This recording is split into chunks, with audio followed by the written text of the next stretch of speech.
श्री दर्शन पाल जी को संबोधित है, जिसमें सरकार के साथ बातचीत में शामिल रहे 39 अन्य साथियों को भी कॉपी किया गया है। ये चिट्ठी उन्होंने भेजी। पॉइंट 1, हमें अफसोस है कि इस पत्र में आपने पूछा है कि हमारा पिछला पत्र केवल एक व्यक्ति का मत है या कि सभी संगठनों का यही विचार है।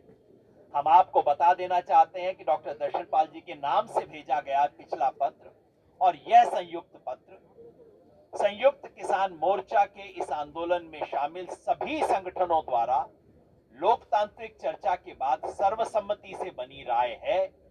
इसके बारे में सवाल उठाना सरकार का काम नहीं है।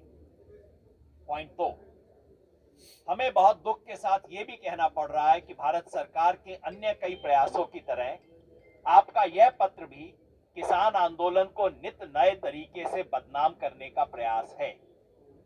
यह किसी से छुपा नहीं है कि भारत सरकार पूरे देश के किसानों के शांतिपूर्ण, जमीनी और कानून सम्मत संघर्ष को अलगाववादियों और चरमपंथियों के रूप में पेश करने, सांप्रदायिकतावादी और क्षेत्रीय रंग में रंगने और बेतुका और तर्कहीन शक्ल में चित्रित करने की कोशिश करती रही है। सच यह है कि किसानों ने साफगोई से बात की है, लेकिन सरकार की तरफ से इस वार्ता में तिकड़म और चालाकी का सहारा लिया गया है। इसके अलावा सरकार तथाकथित किसान नेताओं और ऐसे कागजी संगठनों के साथ समानांतर वार्ता आयोजित कर इस आंदोलन को तोड़ने का निरंतर प्रयास कर रही है, जिनका इस चल रहे इस आंदोलन से कोई संबंध ही नहीं है। आप प्रदर्शनकारी किसानों से ऐसे निपट रहे हैं मानो वो भारत के संकटग्रस्त नागरिकों का समूह ना होकर सरकार के राजनीतिक प्रतिद्वंदी हैं।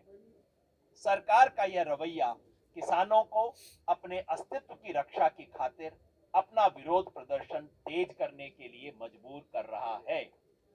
हैरान है कि सरकार अब भी इन 3 कानूनों को निरस्त करने के हमारे तर्क समझ नहीं पा रही है, क्योंकि चिट्ठी में उन्होंने लिखा था कि आप क्या रहे हो हमें पता नहीं लग रहा।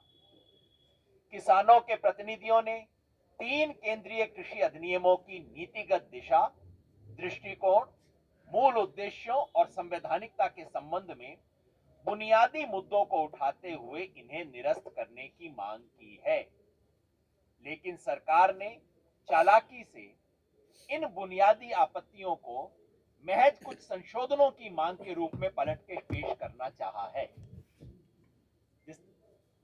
हमारी कई दौर की वार्ता के दौरान सरकार को स्पष्ट रूप से बताया गया कि ऐसे संशोधन हमें स्वीकार नहीं है।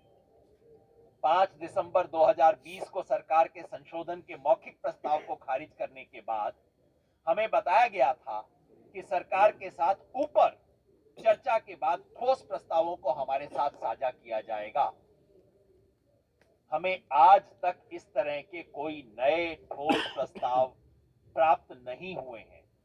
आप जानते हैं कि आपने 9 दिसंबर 2020 को जो लिखित प्रस्ताव भेजे थे, वो 5 दिसंबर की वार्ता में दिए गए उन्हीं मौखिक प्रस्तावों का दोहराव भर है, जिन्हें हम पहले ही खारिज कर चुके हैं।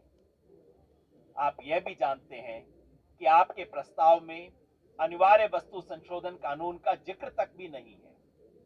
हम फिर साफ कर दें कि हम इन तीनों कानूनों में संशोधन की मांग नहीं कर रहे, बल्कि इन्हें पूरी तरह निरस्त करने की मांग कर रहे हैं।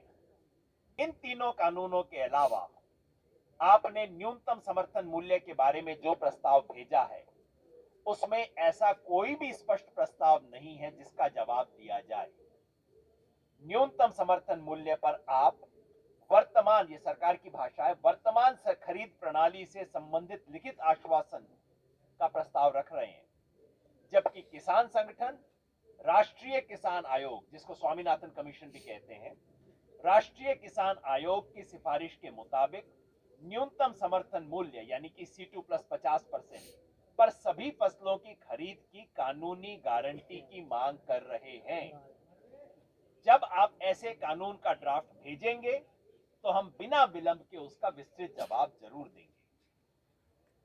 5, इसी तरह विद्युत अधिनियम में बिजली वाला जो कानून है का ड्राफ्ट है, उस पर आपका प्रस्ताव अस्पष्ट है और बिजली बिल भुगतान तक सीमित है, जब तक आप इस ड्राफ्ट में क्रॉस सब्सिडी को बंद करने के प्रावधान के बारे में अपनी भूमिका स्पष्ट नहीं करते, तब तक इसका जवाब देना निरर्थक है।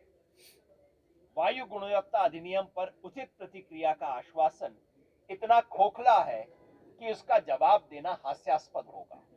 कुछ है ही नहीं उसमें। लास्ट पॉइंट, और ये सबसे ऑपरेटिव पॉइंट है, हम आपको आश्वस्त करना चाहते हैं कि प्रदर्शनकारी किसान और किसान संगठन सरकार से वार्ता के लिए तैयार हैं और इंतजार कर रहे हैं कि सरकार कब खुले मन, खुले दिमाग और साफ नीयत से इस वार्ता को आगे बढ़ाए। आपसे आग्रह है कि आप निरर्थक संशोधनों के खारिज प्रस्तावों को दोहराने की बजाय कोई ठोस प्रस्ताव लिखित रूप में भेजें, ताकि उसे एजेंडा बनाकर जल्द से जल्द वार्ता के सिलसिले को दोबारा शुरू किया जा सके।